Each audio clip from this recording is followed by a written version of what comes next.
Buenos días a todos, a todas. Es un enorme placer para mí poder estar participando de esta importante convención pedagógica.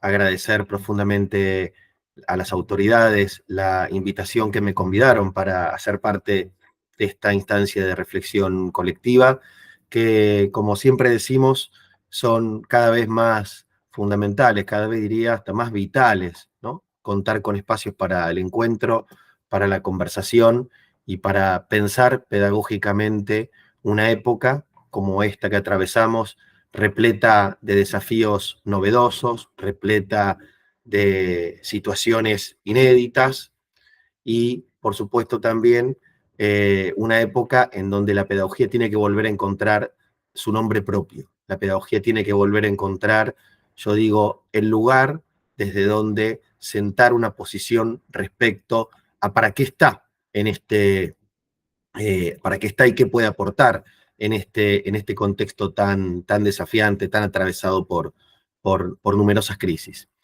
En ese sentido, entonces yo esta intervención la pensaba recuperando y poniendo en diálogo, en primer lugar, una serie de cuestiones respecto a cómo pensar quizás uno de los objetos predilectos, no vamos a decir el único, no vamos a decir uno excluyente, pero sí un objeto predilecto de la reflexión pedagógica que atravesó el siglo XX y que sin lugar a dudas también nos acompaña en este siglo XXI, que es la escuela, y hacerlo también a la luz de una suerte de cartografía biográfica de una autora, que es mi gran maestra, Adriana Puigros, que ha pensado la cuestión de la escuela y la cuestión de la educación en una clave o en un sentido profundamente latinoamericano. Si me permiten, entonces voy a compartir una presentación y sobre esa presentación quisiera, bueno, ir compartiendo algunas reflexiones. Vamos a terminar de acomodar esto aquí. Entiendo que ahí están viendo la pantalla de lo que les quiero presentar. Muy bien. Bueno, entonces decía, en el marco de esta quinta Convención Internacional de Estudios en Educación Emancipadora, el título de esta ponencia, Los sentidos de la escuela en los umbrales del siglo XXI, historia y debate actual en clave latinoamericana. Siempre creo, decía hace un momento, que el primer problema que las pedagogas, los pedagogos debemos adoptar es un problema de perspectiva. Es decir, desde dónde nos vamos a parar para mirar ese objeto llamado escuela. Y en ese sentido, por supuesto, no hay una única forma de mirar, no hay una única posición.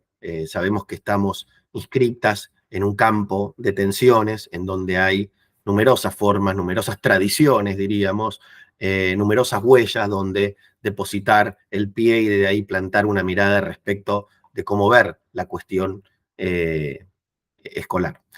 Pero por lo menos quisiera marcar 4 cuestiones, 4 ejes que me parece que, independientemente de la tradición de la que se trate, ninguna puede librarse de ellas. La primera es adoptar una mirada estrábica. ¿Qué es una mirada estrábica? Una mirada que con un ojo mira hacia la historia y con otro mira hacia el futuro.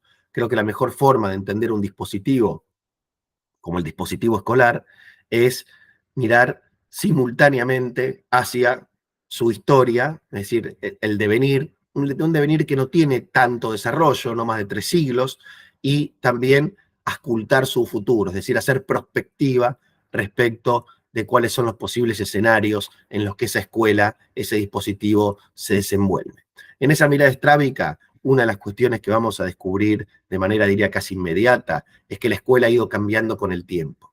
A diferencia de quienes sostienen que la escuela permaneció inmutable, ¿no? Lo que muchos etnógrafos, ¿no? Entre ellos creo que hay que destacar la figura latinoamericana de Elsie Rockwell, han marcado es que la escuela ha sufrido infinidad de transformaciones a lo largo del tiempo, desde el momento en que se configuró como el dispositivo privilegiado para la transmisión de la cultura en el escenario de la modernidad, hasta nuestro presente, la escuela estuvo atravesada por numerosísimas transformaciones. Y poder leer esas transformaciones y poder leer la forma en la que la escuela como dispositivo se fue adaptando a ellas para pervivir a lo largo del tiempo, es uno de los elementos que creo no se nos puede escapar en esta comprensión que tenemos que construir en torno a este objeto.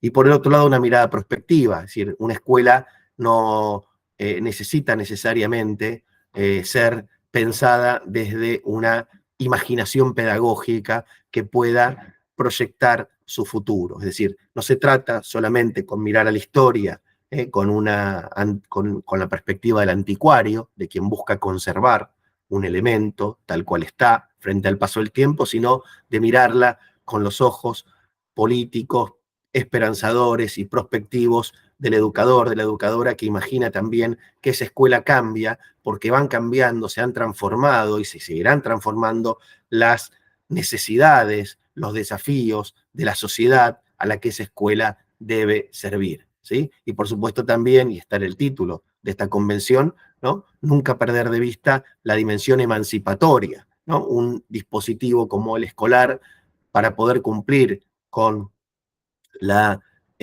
función de emancipar a la sociedad, debe necesariamente también dejarse penetrar, dejarse atravesar por los desafíos que esa sociedad le demanda. El otro asunto fundamental es el de pensar la escuela en el contexto de la pospandemia, un tema del que no queremos hablar porque es un tema incómodo, porque es un tema que nos ha traumatizado, que nos ha golpeado muy duro, pero que sin embargo nos acompaña hasta el presente. Y la pospandemia ha dejado, lo vamos a ver en un momento, toda una serie de desafíos plantados, ¿no? Respecto de cómo pensar la escuela después de ese gran parate global que representó, ¿no? La pandemia, un parate que significó que millones y millones y millones de estudiantes de la noche para la mañana dejaran el espacio habitual que ocupaban dentro del salón de clases para continuar, en el mejor de los casos, quienes podían, frente a una pantalla, continuar formándose, continuar educándose frente a la pantalla. El cambio no fue solamente un cambio desde el punto de vista locativo, de una locación, cambiamos el aula por la pantalla. Fue una reconfiguración de las relaciones pedagógicas, fue una reconfiguración, diría casi para una generación entera, de su experiencia escolar, de su vínculo con los otros, de su forma de hacer comunidad y un largo etcétera, con consecuencias, efectos psicológicos, afectivos, en fin, sobre los cuales ya hay muy buenos estudios publicados, que también debe ser un elemento a tener en cuenta. El otro elemento, y lo hablo específicamente desde mi país, desde la Argentina, pero que podríamos pensarlo para otros países de la región, es pensar la escuela en un contexto de desdemocracia, es un contexto en donde la democracia está siendo fuertemente debilitada, fuertemente atacada, en el caso de la Argentina por este discurso anarcocapitalista, que desprecia profundamente el sentido de lo público, desprecia profundamente lo común y desprecia profundamente la justicia social y el papel que tiene el Estado en garantizar este conjunto de elementos. Entonces, ¿qué escuela podemos pensar y construir en un contexto en donde nos encontramos en plena resistencia respecto de un Estado que está retirándose, que está abandonando sus responsabilidades históricas y deja a la sociedad en plena intemperie? Y pensar la escuela en un contexto de crisis social también, ¿no? Hay elementos que no son o que no están, que no podemos atribuir directamente o exclusivamente a un gobierno, o que no podemos fechar con una datación precisa, sino que vienen siendo asuntos que arrastramos a lo largo de las décadas y que desbordan, por supuesto, la lectura política, la atraviesan, por supuesto, y que también son elementos que dan cuenta de una crisis que arrastra la escuela desde tiempos antes, desde tiempos previos a, como me refería en el punto anterior, a un gobierno específico, ¿no? Es decir, cuestiones que son de más largo aliento y que hay que también poder pensar en la perspectiva de la mediana duración. Entonces, por un lado, sobre este punto, volver a preguntarnos cuáles son los sentidos de la escuela. Una pregunta que siempre que la pronuncio vuelve o siento que corre el riesgo de remitir a una cuestión digamos, de una suerte de esencialización, como si la escuela tuviera un sentido y ese sentido hay que descubrirlo y cuando lo descubrimos finalmente entendemos, finalmente decimos eureka, ¿no? Y vemos el asunto con mayor claridad. No se trata de ese sentido, de un sentido que se persigue, que se descubre, sino un sentido que se construye en un contexto histórico, que se construye en un contexto social determinado y que puede ser uno para un caso y puede ser otro muy diferente para otro, ¿sí? Ahora bien, esa pregunta respecto de sobre los sentidos en plural de la escuela, hay que inscribirla en un escenario que remite, de nuevo, como decíamos en el punto anterior, a la larga crisis de los sistemas educativos, una crisis que tiene una serie de hitos o de momentos. Los sistemas educativos en América Latina se construyeron, ¿no? Se fundaron sobre una serie de premisas liberales, en una clave de modernización incluyente. Todo esto hay que ponerlo entre comillas. Insisto, puede esta expresión aplicar para determinadas regiones o países y no aplicar para otras, en donde la escuela de alguna manera persiguió algún fin igualador, ¿sí? Por supuesto, siempre disputado, siempre atravesado por profundísimas desigualdades, que es el elemento histórico que caracteriza a todas nuestras sociedades. Ese proyecto de modernización incluyente que encarnó la escuela moderna en nuestro contexto, insisto, atravesado por profundas desigualdades, también fue sacudido por un relato que desde fines del siglo XX estableció el fin de la historia y inauguró también el discurso neoliberal en materia educativa y quebró sentidos históricos asociados al dispositivo escolar y los buscó reemplazar por otros. Fíjense nomás que la última gran transformación de nuestro vocabulario pedagógico, un vocabulario que debemos volver a recomponer, es el momento neoliberal, en donde se introdujeron en nuestra habla cotidiana expresiones o palabras como la de accountability, la de eficacia, la de eficiencia, la de productividad, ¿no? Términos que se fueron de calidad, que se fueron incorporando a nuestro vocabulario educativo de alguna manera, para así decirlo, colonizándolo, ¿no? Entonces ahí tenemos un punto muy, muy importante para tener en cuenta. El otro punto que tenemos que tener en cuenta es que siempre pensamos el sentido, los sentidos de la escuela en el marco de la región más desigual del planeta y que y que ello, digamos, no comporta un dato de color, sino que más bien todo lo contrario, es un elemento constitutivo que la atraviesa de punta a punta. Y la otra es que, y esta es una opinión, pero también una provocación, vivimos, compañeros, compañeras, en un momento una profunda ausencia de imaginación pedagógica. Nos está costando, no digo que no haya gente pensando, imaginando en clave pedagógica el futuro, digo que colectivamente nos está costando horrores poder imaginar más allá de este contexto que atravesamos los posibles escenarios futuros, ¿no? En los que se podría desenvolver la educación en nuestro continente. Entonces, en esta serie, perdón, de elementos, o frente a esta serie de elementos, yo quisiera reconstruir una suerte de catálogo Puigros, así lo llamé, o decálogo Puigros, ¿no? Que plantean una serie de puntos, 10 son, que nos permitan poder nutrir esta discusión que propongo. La primera es la de reconocernos para inscribirnos sin resignación en la dimensión histórica de la crisis, es decir, poder reconocernos, poder mirarnos a los ojos, poder situarnos en un determinado contexto, ¿no? Que remite a la dimensión histórica, que remita a la dimensión, que nos inscriba en la dimensión histórica de la crisis que atraviesa la escuela. Una forma de inscripción que no tiene que ser, como siempre digo, para documentar el pesimismo. No es decir qué mal que estamos y esto no tiene solución y las cosas así no van a resolverse nunca, sino para poder pensar desde el corazón mismo del problema que nos atraviesa. Y ahí Puigros dice, tiene una cita muy, muy interesante de un libro que ya tiene 20 años, pero fíjense la actualidad, la vigencia de la idea. Dice Puigros que una crisis sin precedentes atraviesa América Latina, tomando distintas formas e intensidades en cada país y dejando huellas en sus sistemas educativos. Muchos comparten el deterioro de la educación pública, que no ha sido suficientemente sustituida por la oferta privada. Las diferencias responden a la fortaleza de los aparatos estatales, al desarrollo previo de los sistemas educativos y a las distintas estrategias de vinculación con los acreedores externos de cada administración. Esas razones no alcanzan, sin embargo, para explicar el derrumbe de los dispositivos de transmisión cultural. Entonces, acá hay una primera definición que provocadoramente está a inicios del siglo XX.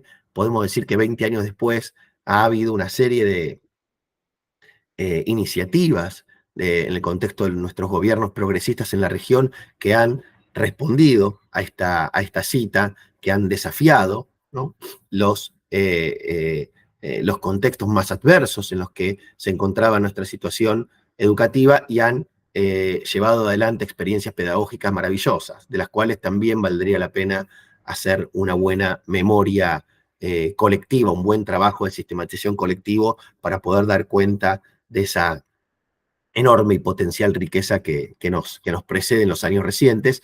Pero sin embargo, lo que dice Puigros es que estamos atravesando un contexto que también le podemos poner fecha de hoy, en donde nuestros países están, y los sistemas educativos están profundamente deteriorados, están, en algunos casos han sido reemplazados por la oferta educativa, en otros no, hay que decirlo también, esto aplica para algunos casos y quizás no termina de aplicar del todo para otros, pero sí hace referencia a un elemento que tiene que ver con el derrumbe de los dispositivos de transmisión cultural. Y ahí creo que hay un problema enorme, un problema que tenemos que volver a pensar porque está en el corazón del proyecto pedagógico moderno, la responsabilidad en la transmisión de la cultura. Si la escuela ya no es la responsable, ¿quién es el responsable? ¿Quiénes son los responsables de la transmisión cultural? ¿Cuáles son esos dispositivos? ¿Qué función cumple? ¿Qué intereses persiguen? ¿A quiénes responden? ¿No? Toda esta cuestión de qué contenidos producen, todo eso creo que es absolutamente fundamental pensarlo, decía en este primer punto, que es el del reconocimiento de que estamos atravesando una crisis y que debemos inscribirnos en el corazón de la misma para poder leer bien la época que transitamos. El segundo punto, porque no se trata, decía yo, de quedarnos de brazos cruzados, Puigros lo plantea en términos de construir posiciones político-pedagógicas del campo democrático popular. Dice Puigros que las fuerzas, en un libro de aparición reciente, que las fuerzas democrático-nacionalistas populares tienen experiencias, conocimientos y proyectos acumulados, pero que también deben enfrentar al mismo tiempo el desgaste del sistema educativo moderno, su resistencia a lo nuevo y el avasallante avance del mercado. Y esta es la clave para mí de lo que este segundo punto nos quiere decir. Se requiere, dice Puigros, mucho trabajo de producción pedagógica, teórica y política para ofrecer una alternativa democrático-popular que sea comprensible, consistente y atractiva, que amplios sectores sociales reconozcan en las imágenes de su propia historia y en la cual se puedan identificar. Acá, compañeras, compañeros, un punto clave. ¿Cómo volvemos a construir una alternativa pedagógica que sea al mismo tiempo comprensible, es decir, que no esté envuelta en la jerga en la que solemos hablar y que solamente entendemos quienes estamos dentro de ese mundillo, sino que pueda ser parte de un habla popular, una escuela que pueda estar, que sea amigable, ¿no?, con la experiencia popular del conjunto de la población, que sea consistente, es decir, que lo que ofrezca sea realmente una propuesta formativa consistente y también que sea atractiva, que realmente den ganas de ir a la escuela, que realmente den ganas de estar en un espacio en donde se aprende lo realmente importante, donde se aprenden las cosas interesantes. Creo que acá hay una segunda cuestión para tener en cuenta. La tercera, a propósito de construir alternativas, es que comprender, dice Puigros, que las alternativas cambian con el tiempo. ¿Y qué es una alternativa? Es una alternativa pedagógica. Dice Puigros en esta definición que a mí me gusta mucho, dice una alternativa es otra situación, proyecto, propuesta, programa, solución, otra formación subjetiva, otro sujeto pedagógico, que puede ser opuesto al anterior, que puede contener zonas de coincidencia y de diferencia, o bien ser portador de elementos de experiencias precedentes ordenados en una nueva configuración. En cualquiera de los casos, para generar una alternativa se requiere una masa crítica de material heredado. Esto es clave. Nadie inventa nada de cero. No se trata de ponernos a construir de cero, sino de reconocernos en las tradiciones que nos precedieron y desde ahí inventar algo distinto. Es en ese proceso de producción de alternativas donde puede denostarse, admirarse o criticarse lo heredado. Lo que no es posible es deshacerse de ello, lo que no es posible, dice Puigros, es ignorarlo. Tampoco es posible alternativa sin representaciones del pasado ni elementos utópicos prospectivos. Lo que decíamos al comienzo, esa mirada bifronte, esa mirada que apunta al pasado pero también al futuro. Pasado y futuro son precisamente constituyentes de nuevas opciones. El punto 4, en todo esto, ¿no? En todo este recorrido, volver a hacernos la pregunta fundamental de cualquier educador, de cualquier educadora. ¿Dónde está el sujeto pedagógico? ¿Dónde está ese objeto que es un sujeto de nuestros desvelos, ¿no? ¿Dónde están los alumnos, las alumnas, les alumnes, les estudiantes? ¿Qué sienten? ¿Qué desean? ¿Cómo han cambiado su mirada sobre el futuro, sobre el presente, en el contexto de una formación atravesada por estos hitos críticos tan profundos a los que hacíamos referencia al comienzo? Dice ahí al respecto Puigros, que será necesario volver a pensar, volver a educar ciudadanos con una mentalidad amplia y cooperativa para que participen de la construcción de nuevas sociedades, necesariamente articuladas, interconectadas, emparentadas. Debe tenerse en cuenta que la educación como ciudadanos del mundo deberá partir de las propias culturas para participar de la mirada global, es decir, formar ciudadanos que puedan leer el mundo y que puedan también sentir que aportan a ese mundo. Hoy vivimos un momento de globalización muy diferente del de la primera ola globalizadora, en donde las sociedades, las culturas están profundamente interconectadas entre sí. Ya no es tan sencillo poder establecer dónde empieza lo propio y dónde culmina lo ajeno. Eso siempre fue difícil, vaya que sí, pero hoy está todavía mucho más imbrincado. Entonces poder leer esa trama cultural tan desafiante, tan compleja, es un objeto fundamental del quehacer pedagógico. Y para eso es una meta que va a requerir, esa meta, es una meta que va a requerir nuevas estrategias pedagógicas, nuevos abordajes interdisciplinarios e innovadoras formas de comunicación dentro de los países y entre ellos. Miren, compañeros, compañeras, tenemos que conversar más, tenemos que articular más latinoamericana mente nuestras preocupaciones y por supuesto también siempre con el Caribe en el corazón, tenemos que construir espacios de conversación más consistentes, más duraderos, más permanentes, para pensar no solamente episódicos, sino duraderos, constantes, permanentes, que se sostengan a lo largo del tiempo, porque sin eso no vamos a poder construir una agenda para nuestra región. El punto 5, hurgar en el archivo, volver al archivo, volver a las experiencias que sustenten una posición político-pedagógica enraizada en tradiciones. Pero enraizada en tradiciones no significa que esté fija ni determinada de una vez y para siempre. Dice Puigros también en una escena muy conmovedora para mí. Volví, dice ella, en un ejercicio reflexivo, a la biblioteca en búsqueda de los saberes perdidos. Esto lo escribe en el contexto de su último libro. Para buscar experiencias que desconocía y consideraciones pedagógicas que ignoraba. La biblioteca, dice, era ahora inmensa y hasta aterradora, porque si los libros de mis estantes constituyen una selección que me protege, Internet facilita de manera caótica y abrumadora un volumen inédito de información que abona el clima generalizado de pérdida de referentes, característico de nuestra época, en el cual se destaca la crisis de la pedagogía. Y yo sobre este punto quiero decir que es un asunto que nos embarga profundamente, ¿no? El de la cuestión de la pérdida de los referentes, de la pérdida de los viejos puntos, de los viejos pilares en donde se sentaba nuestra reflexión. Con esto no quiero decir que hayan desaparecido, pero sí quisiera solamente porque no quiero abrir esa línea de reflexión que nos llevaría hacia otros asuntos, sí hay que pensar la figura de la ruina. ¿no?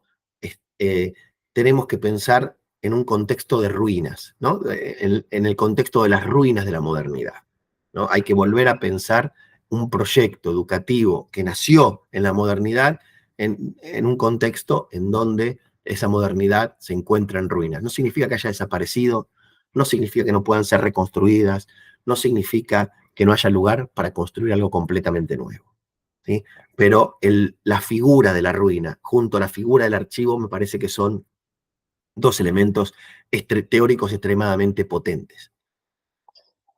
Y a todo esto es absolutamente imprescindible deconstruir la razón de las pedagogías neoliberales. Eh, la pedagogía neoliberal no ha desaparecido, no se le puede colgar una carta de función, muy por el contrario, llevan adelante un programa consistente con lo que ellas entienden que debe ser una educación entendida como un bien que se compra y se vende en un mercado que les apetece muchísimo, porque es un mercado inmenso. Y en ese sentido, dos citas de Puigros son para mí muy importantes. En primer lugar, ella dice que el neoliberalismo no se preocupa por educar al educador, sino por limitarlo y vigilarlo.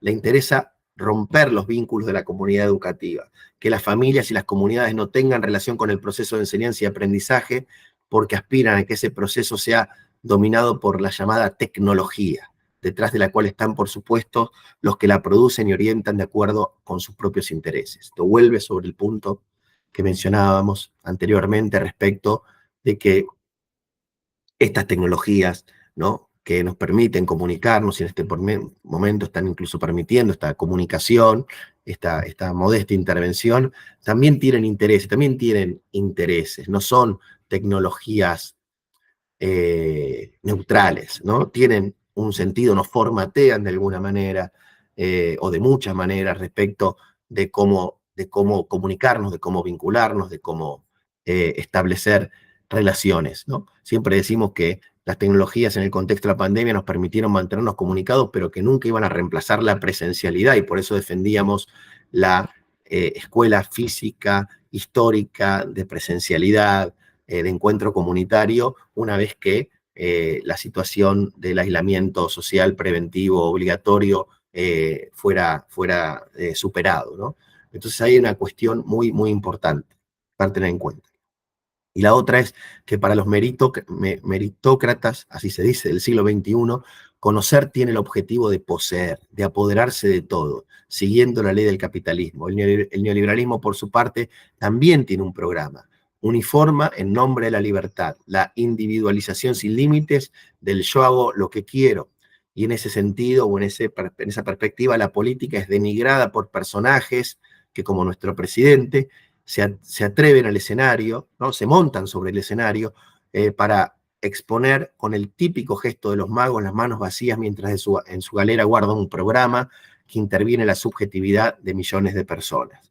Este punto es absolutamente esencial. El neoliberalismo todavía y seguirá buscando formar una ciudadanía que es antagónica a la ciudadanía que un proyecto como el que nosotras representamos se propone, se postula y se ha comprometido a defender. Y esta es una lucha que no es de un país, que no es de un colectivo, que no es de una disciplina, es una lucha histórica que nos atraviesa de punta a punta.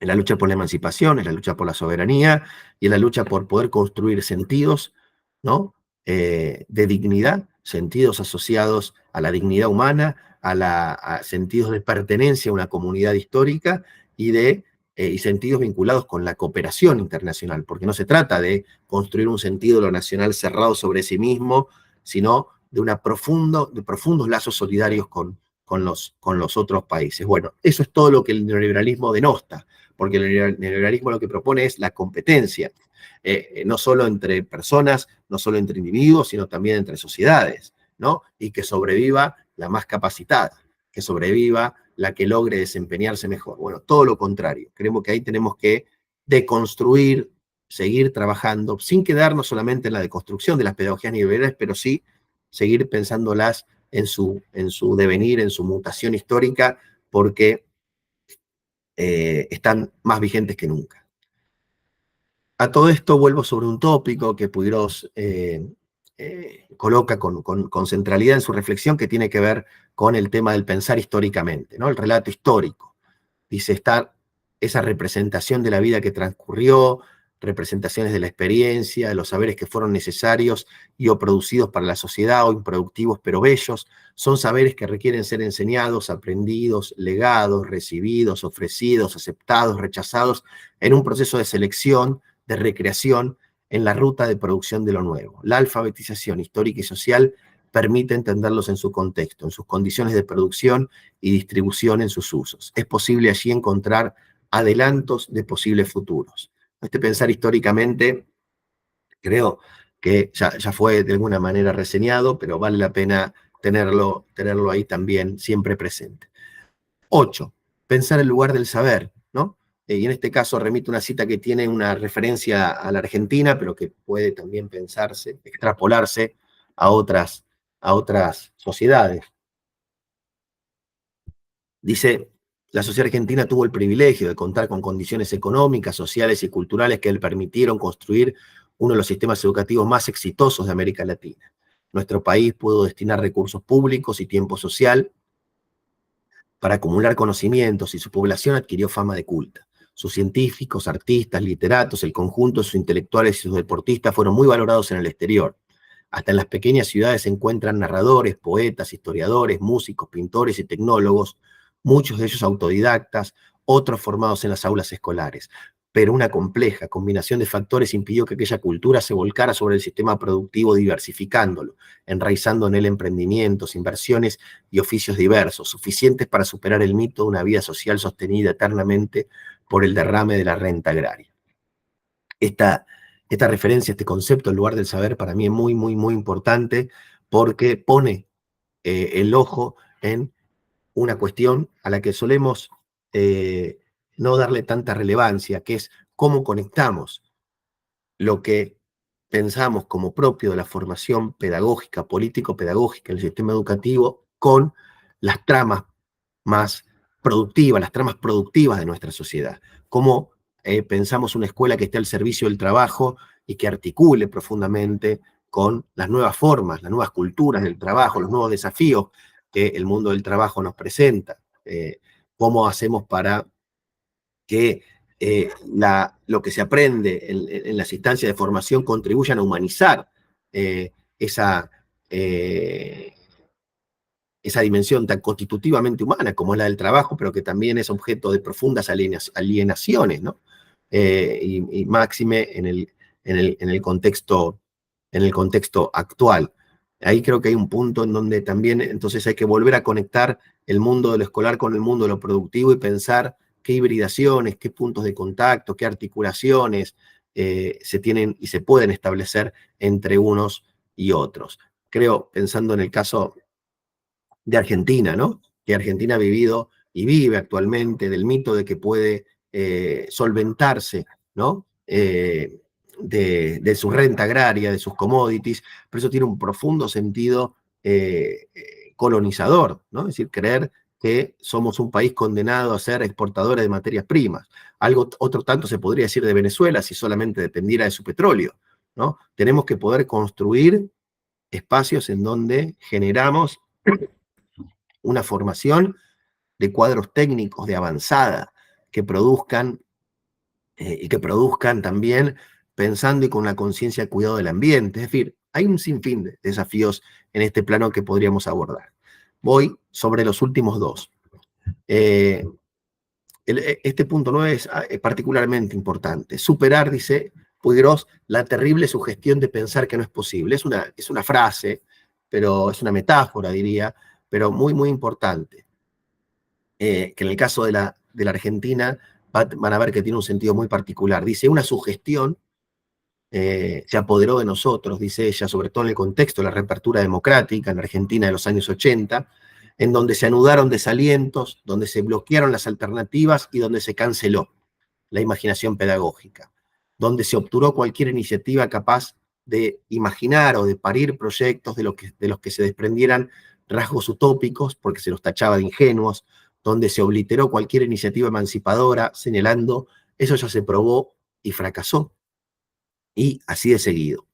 La recuperación democrática que supimos conseguir en la Argentina, pero que podríamos también, de nuevo, extrapolar a otros contextos de recuperación de la democracia en un sentido profundo. La democracia se recupera no necesariamente tras un interregno de un golpe cívico-militar, esto lo sabemos muy bien todos y todas, ¿no? La democracia ha sido secuestrada en nuestros países de muy diversas formas.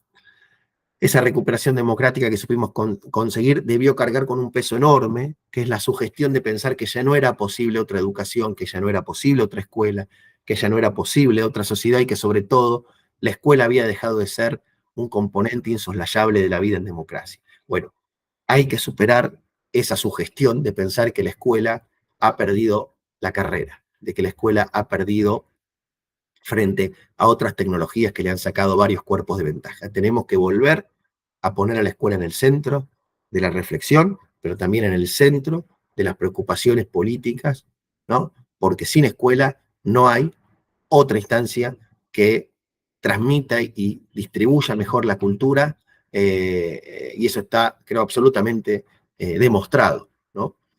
Entonces, el último punto, un mandato, ¿no? Me gusta cerrar con esta idea, un mandato. Dice ella, dice Puigros, dice esta gran maestra, Adriana Puigros, que las pedagogas, los pedagogos latinoamericanos necesitamos sumergirnos en el relato, luchar por él, pugnando desde el interior de esta historia que nos pesa tanto por transformar las imágenes en conceptos y en política. Llego a esta última idea con un gran esfuerzo, no me siento bien. Quiero también pedirles disculpas por haber enviado esta intervención un poco tardíamente, pero hace varios días que no estoy bien de salud, pero no quería dejar de estar aquí con ustedes y compartir esta importante convención con esta última idea que nos transmite Puigros y que para mí es absolutamente fundamental. Tenemos las educadoras, los educadores, compañeros, compañeras, que inscribirnos en la historia larga de nuestro continente, una historia que comienza con la figura del gran Simón Rodríguez, que no concluye con la de Paulo Freire.